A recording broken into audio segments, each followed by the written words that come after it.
This is the theBreaker.news podcast for the week of June 23rd, 2024. I'm Bob Mackin, publisher of theBreaker.news and host of the Breaker.news podcast. Welcome to edition number 348. The Breaker is your source for news, opinion, and analysis about British Columbia issues, institutions, and influencers. Later, I'll tell you how you can support The Breaker. On this edition, headlines from the Pacific Rim and the Pacific Northwest. I award a virtual Nanaimo bar to a difference maker. And my guest on the Big Deal feature, April Hutchinson, a Canadian champion powerlifter on her battle to keep women's sport for women, which brought her to the BC legislature during the spring session.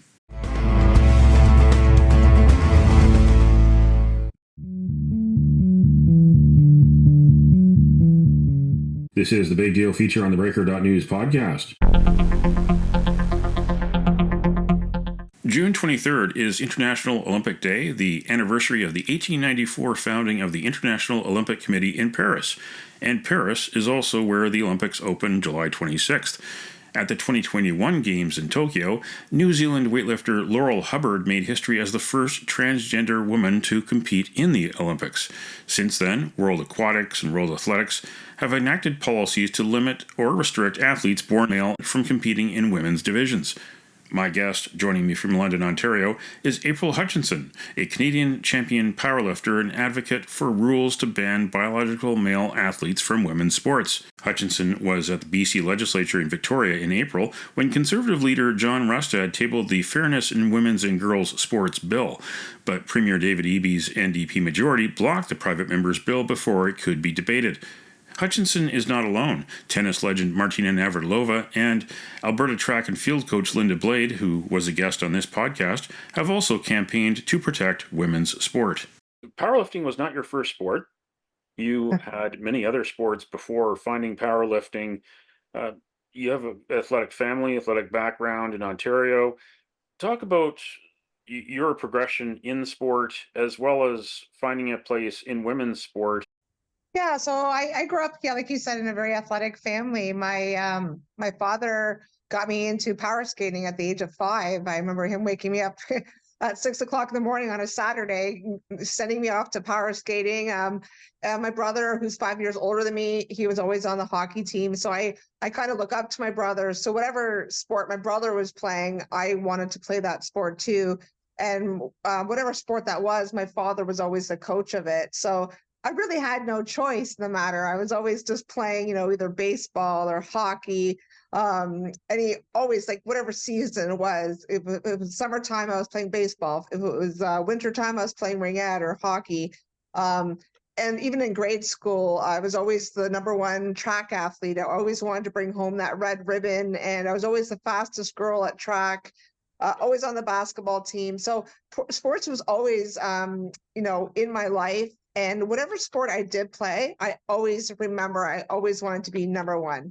There was never second place in my mind. I always wanted to be number one.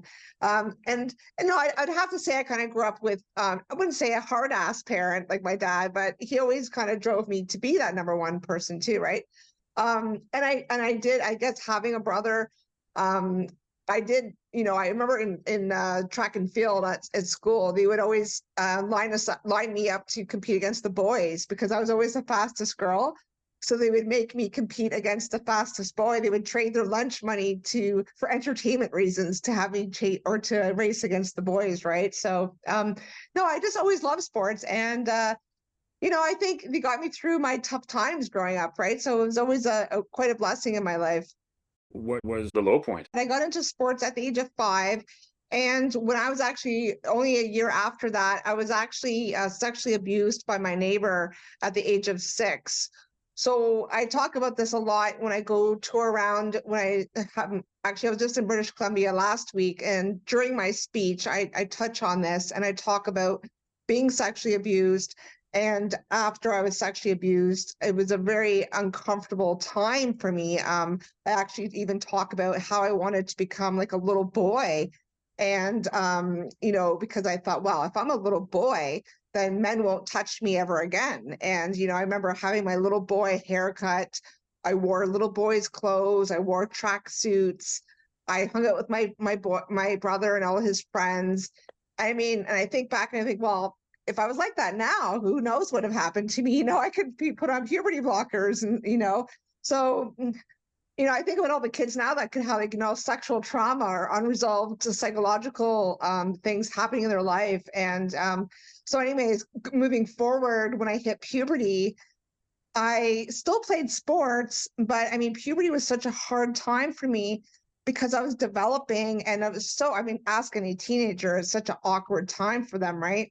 So I actually found alcohol. I mean, back then, I feel like alcohol was kind of in every household, right? So I remember stealing alcohol from my dad's liquor cabinet. And the first time I tasted it, I thought, wow, this is such a great feeling. It took away all my uncomfortable feelings, all my awkwardness. I could cope on life terms, right? So I unfortunately liked it a little too much and I got addicted to it. So by the time I was 18, I was actually a full-fledged alcoholic by that time. So, I mean, I was still playing sports, but I was taking alcohol with me to school. I was hiding it in my lockers. I was taking it with me. I remember going rollerblading and putting a 6-pack of beer in my backpack. So it was very much a part of my life. How you were able to see that light to get better and to live a normal life. At 18, I realized I was an alcoholic. And then, I was very much a functioning alcoholic. I drank for 20 years after that. And then basically my doctor said, look, you have 2 years to live, April. You can't keep drinking this way. And I found no way out. I could not quit drinking by myself. I tried so many times. So I actually ended up trying to take my own life by overdosing on booze and drugs. Obviously, I woke up in the ICU unit on a breathing tube. And when I woke up, I basically had to make that decision, am I going to live or am I going to die? So I ended up putting myself into rehab. And when I came out 28 days later, the day after, I literally started powerlifting. Now, this was just a couple months before COVID hit. So thank God, because I would surely be dead if I didn't get sober before COVID. I would have drank myself to death. So instead, I trained my butt off in my friend's garage because everything was closed down. There was no gyms. There was no competitions. All I knew was that, you know what, I got to keep myself alive. I got to give myself some type of purpose. I need something to wake up to every day and just go and train. So I trained 5 times a week, 2 hours a day. Powerlifting. I had a friend who knew how to powerlift, and I would just do that like almost every day. And when I came out in 2021, when the competitions opened, I went to nationals, and that was my first competition, which is very, like, that doesn't happen. That's not the process. That was a very rare thing. And I got gold medal. And then I went right to North Americans, which I got gold medal again. And I got the North American deadlift record. And then I went to Worlds in October 2022. Decades ago, women were not welcome in powerlifting. Yeah. It was seen as not something that was feminine. Right. It's a sport that also has had, weightlifting in general has gained a bad reputation over the last several years in the Olympics because of doping, abusing their bodies essentially to try to get that extra ounce of strength to beat the competitor, win the gold medal. The sport is now facing a new challenge, a new controversy of men competing in the women's division, biological men competing in the women's division. Where did you first encounter this? When I was training in 2020, I met a friend online on Facebook, and we would just chit chat by the name of Ann Andrus. And so I just assumed by the name and by the way this person looked that it was a female. And they were also powerlifting in the female category, taking gold medals. And they told me that they were a biological male, they were born male. And I was like, excuse me? And I said, well, you've been lifting in the female. And they're like, oh, no, I transitioned after 20. And I said, well, how far do you expect to go? And I said, you've been taking medals away from women. And Anne said, well, I want to go to Worlds. Like, I want to go as far as I can. And I said, well, that's completely unfair. You're cheating. And Anne didn't like that answer. So he blocked and deleted me. So I have not since talked to Anne. And so that's what basically started my whole crusade.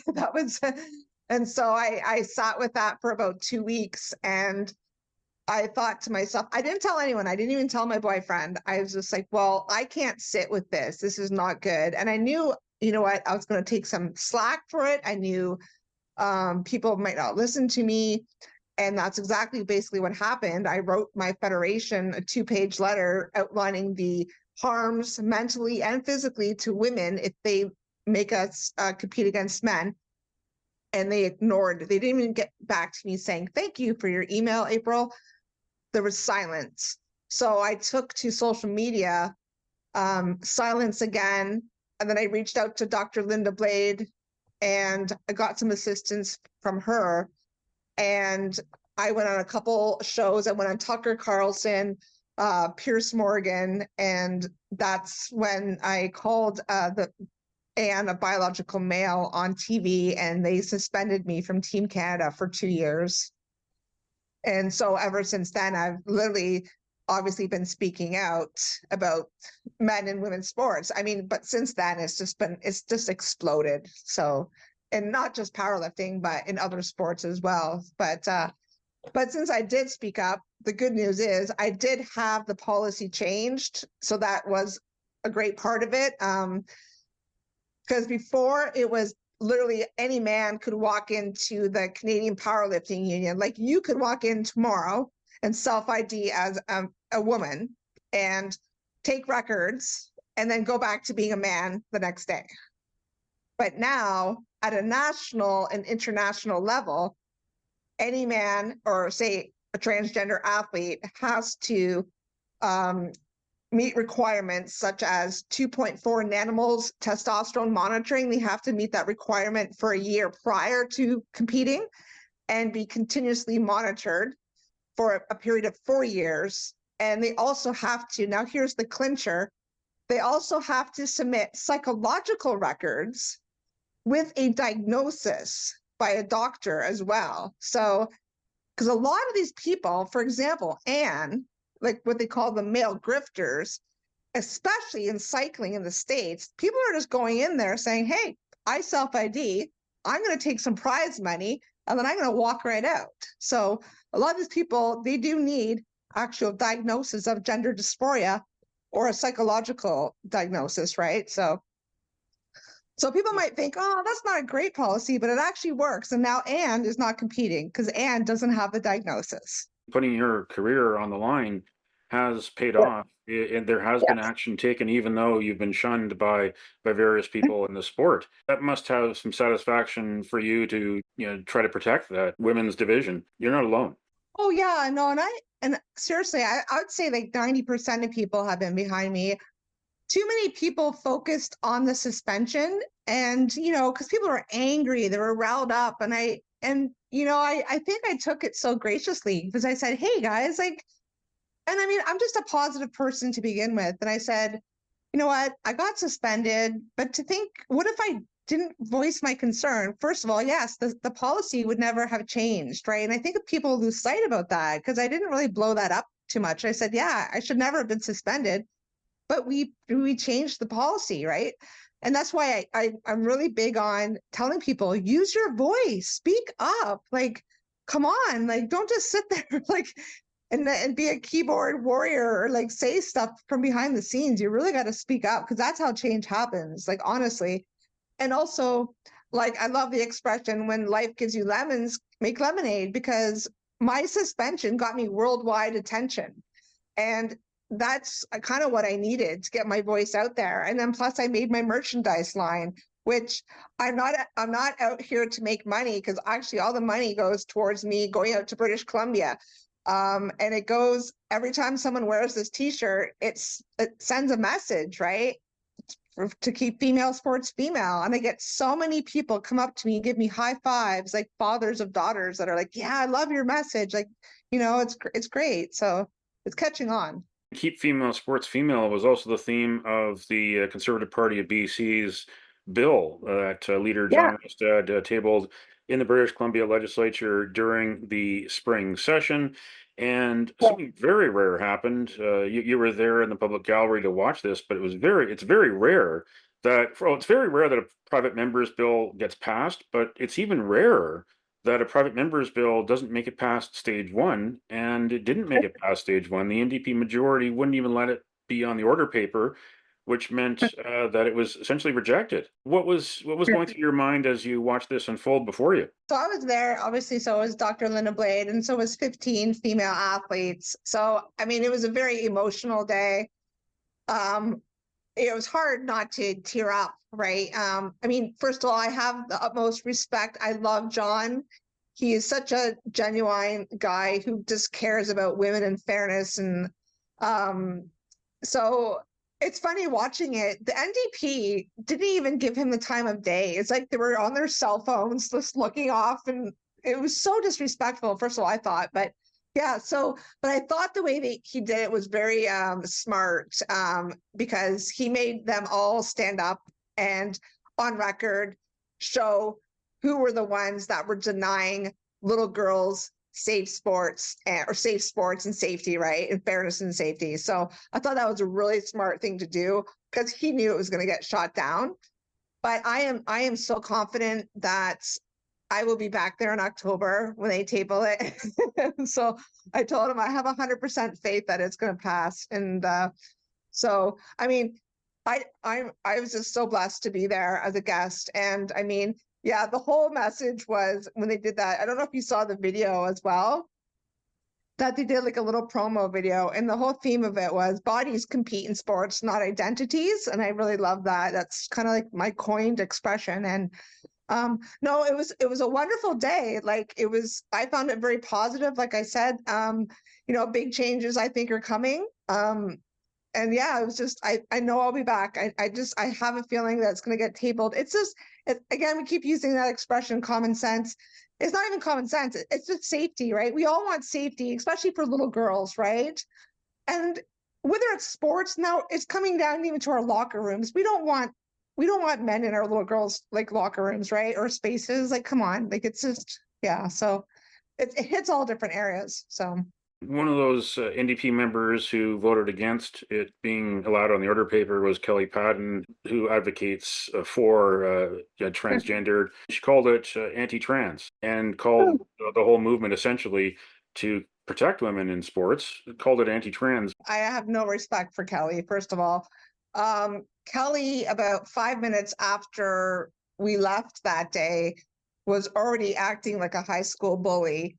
And I honestly, I was just in awe how she was behaving as an MLA because she was already taking screenshots of some tweets that I had put out about Bill C-16, and she was actually slandering me and Linda Blade. And I was like, wow, this is the behavior. And so, and it's not anti-trans, it's pro-woman, it's pro-fairness.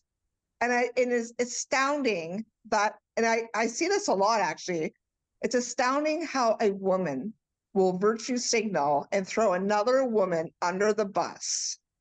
And all I have to say is shame, shame, shame on any woman that does not protect women and girls' safety and fairness. You are literally helping to erase women's sports. And that's all I have to say to Kelly. Should Yeah. there be a transgender division if there are enough athletes who are transgender who want to compete? Should they have their own division?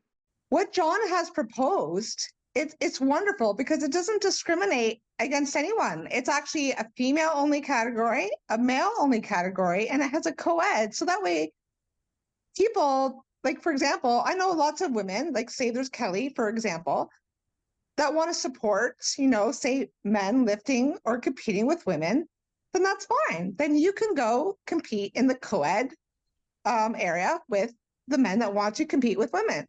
So trans women, AKA men, they can go into the co-ed league. So Kelly or any other women that want to support that can go into the co-ed.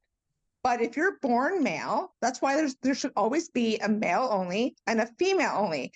And see what's happening, I'm sure you understand. I mean, a lot of people don't see this happening in the world, is that it's funny how they call it discrimination against trans people. It's discrimination against women when you take women's bathrooms away. When you take away our sports and force us to compete against men, that is discrimination against women. So you're taking away our options. when you force that upon us. But here, you're actually giving options by having a male, a female, and a co-ed. I'm sure you've been into a restaurant where the women's, I mean, I have, there's only 2 establishments here in my city where I've been into a restaurant and they've taken away the women's bathrooms. And I said, well, hey, where's the women's bathroom? I see it's universal. So you should have an option, a male, a female, and a universal for those people that do not feel comfortable entering a bathroom with a man. You know what I mean? Same thing with sports. That's all we've ever asked for is a separate category. We've tried it. Transgender athletes do not want that. We did it with Swim Canada. No, trans athletes did not show up. So what can you do, right? Why do you think that is, that they wouldn't be satisfied with their own division? Well, because they can't dominate. They can't be number one. That's the whole key, is they want to be number one. Otherwise, so for Anne, in my powerlifting, Anne would be number 6,000 in the men's category. Anne is number 1 in the world right now in the women's category. So Anne, for example, Anne's starting deadlift is 515, whereas the average woman's is 240. So just do the math there. So I'm just saying, like, so why would you go into another category and be by yourself when you can literally dominate, win prize money? And so that's why it's not so appealing when you're just going to be by yourself. But I've said this all along, Bob, where, I mean, I'm friends with, I don't know if you know Buck Angel, there's a friends with a couple transgenders. And I said, if that was me, I would totally, again, I'm a very positive person. I would actually be a role model and start my own federation. You could totally be like, hey, let's make our own federation. Be a positive role model. Think of all the kids growing up. Like, you could totally be someone they could look up to. You know what I mean? Like, but, you know, but that's just me. There are safety issues in team sports when a biological male plays on a women's team against another women's team. Safety issues that have been discussed in sports like rugby and hockey. Is there a safety risk and perhaps a health risk too if a biological male is allowed to compete in an individual sport against women, that if that male is allowed to compete and allowed to excel and succeed and get on the podium, would there be pressure on the biological women in the women's sport to cut corners, perhaps cheat, to over exercise, maybe dope in order to stay competitive with the hope of getting on the podium? That's exactly what I put in my letter to my federation. I'm glad you brought that up, because when I wrote the letter to the Canadian Powerlifting Union, I stressed the mental harms. So high level, like, I'd be considered a high level elite athlete, right? So I've been on Team Canada 3 times now. And also, I mean, Linda Blade can contest to this too. Like, high level athletes have a higher depression rate. We also have a higher level, like, suicide rate. We're also very hard on ourselves. You know, when we don't, like, I went to Worlds for the first time, I got 4th place. I was so depressed after getting 4th, like, for how long? Like, you know what I mean? So we put so much pressure on ourselves. So there's the mental strain right there, right?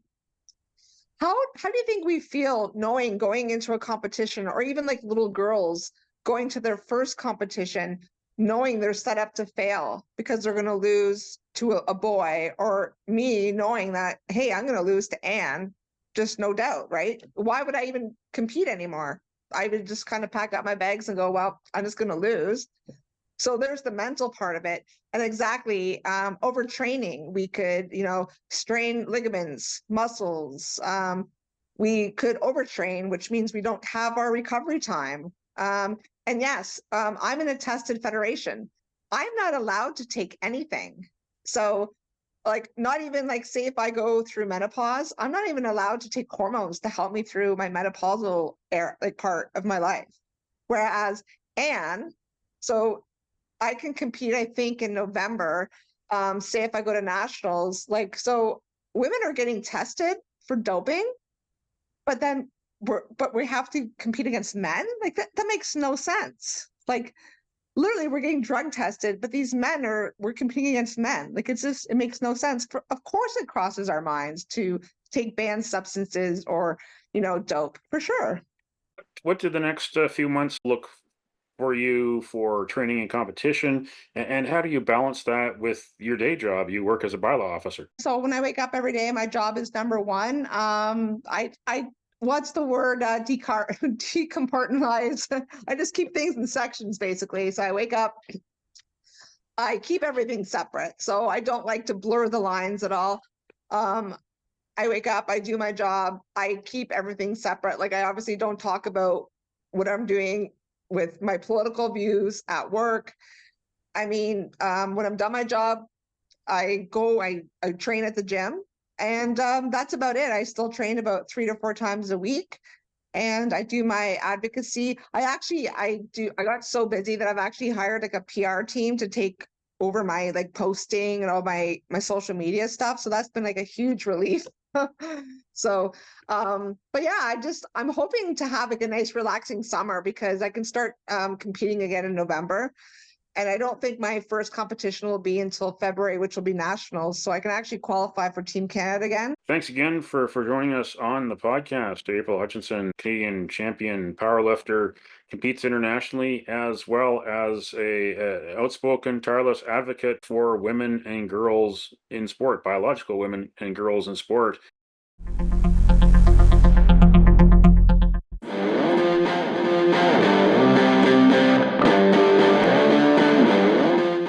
It's time on the theBreaker.news podcast for Around the Rim. We look at news headlines around the Pacific Rim. In the Taiwan news, Taiwan ranks 8th on World Competitiveness list. According to Switzerland's International Institute for Management Development, the top 10 countries were Singapore, Switzerland, Denmark, Ireland, Hong Kong, Sweden, United Arab Emirates, Taiwan, Netherlands, and Norway. Despite falling 2 spots compared to last year, Taiwan still ranked higher than the US, China, and Japan. Canada was 19th. In Kyoto news, foreign visitors to Japan topped 3 million for 3rd straight month in May. The Japan National Tourism Organization attributed the strong tourist arrivals to China's holiday season and an increased number of flights and ships coming from East Asia. The number of visitors from more than a dozen countries and regions, including South Korea and the United States, reached record highs for the month, a total of 14.6 million year to date. In the Hong Kong Free Press, Canadian judge extended Singapore court rule months before quitting Hong Kong's top court, citing family time. Beverly McLaughlin was the 3rd overseas judge on the city's apex court to announce their departure within a week, as she cited the need to spend more time with her family. Her resignation came 140 days after she extended a 3-year tenure on a Singaporean commercial court. That's Around the Rim on this edition of the theBreaker.news podcast.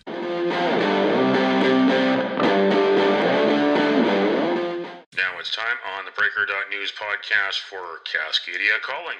We look at news headlines around the Pacific Northwest. In Willamette Week, Oregon's top health official meddled in press release at behest of alcohol industry lobbyists. On April 3rd, a top deputy to Oregon Health Authority Director Dr. Sejal Hathi gave 4 representatives of the Oregon Beer and Wine Distributors Association, the Oregon Wine Council, and other industry groups a draft copy of the release. Lobbyists wanted additions to the press release to make it, quote, more balanced, end quote. Excessive drinking is a widespread problem in Oregon, costing the state $5 billion in lost productivity and health consequences a year.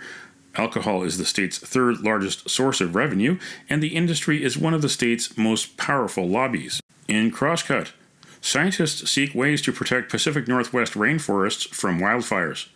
Old-growth forests of the West Coast store about 5 gigatons of carbon, but researchers are still learning how climate change will affect vegetation. Western Canada may not yet have experienced significantly more wildfires in coastal rainforests. In a study in the journal Nature, a team of scientists couldn't find a rising trend of coastal burns in British Columbia between 1900 and 2021.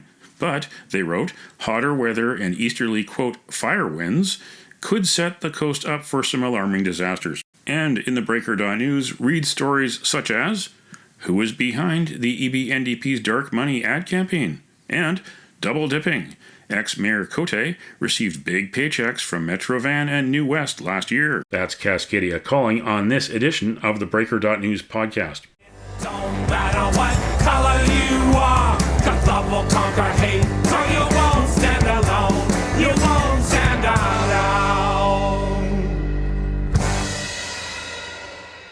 The virtual Nanaimo Bar, brought to you by Spruce Hill Contracting. Every week we end the Breaker.news podcast on a tasty note by awarding the goodness of a virtual Nanaimo Bar to people making a difference. A virtual version of the province's favorite dessert bar goes this week to Canada's Taiwanese community. June 29th is Taiwan-Canada Cultural Exchange Day in British Columbia. More than 100,000 Taiwanese call Canada home, and Vancouver's Lower Mainland is home to most Taiwanese Canadians. You can nominate someone for a virtual Nanaimo bar. Send me an email to bob@theBreaker.news. Spruce Hill Contracting, custom homes and renovations. Find more information at sprucehill.ca.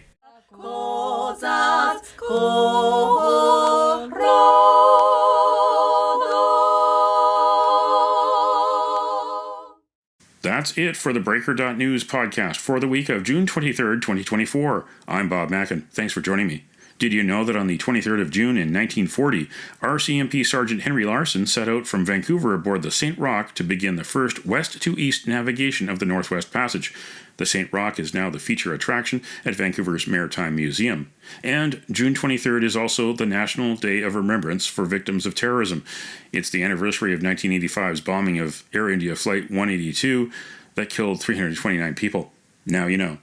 Send me your feedback, send me your story ideas to bob@theBreaker.news. Bookmark theBreaker.news. You can also find us at theBreaker.ca. Sign up for the free email newsletter and get updates to your inbox, or follow The Breaker News on Twitter as news happens. You can support The Breaker for as little as $2 a month. For more information, go to patreon.com/TheBreakerNews. That's patreon.com/TheBreakerNews. Until next week.